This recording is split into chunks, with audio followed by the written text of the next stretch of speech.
અમદાવાદના વટવા હાથીજણ વિસ્તારમાં રોપડા બ્રિજ નજીક એકાએક બુલેટ ટ્રેનની કામગીરી સમયે વિશાળ ક્રેન ધસી પડી હતી। આ ઘટનામાં 2 લોકોને ઈજા પહોંચી હતી। બુલેટ ટ્રેનના પિલ્લર ઉપર મૂકવામાં આવેલી ક્રેન અચાનક જ કોઈ કારણોસર ધરાશાયી થતાં આ દુર્ઘટના સર્જાઈ હતી। આ મામલે તાત્કાલિક પોલીસને જાણ થતાં પોલીસ પણ ઘટના સ્થળે પહોંચી હતી।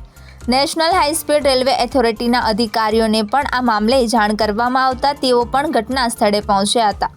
ઓવરહેડ વાયર તૂટી ગયો હોવાથી મુંબઈ અમદાવાદ વચ્ચેનો રેલવે વ્યવહાર ખોરવાયો હતો।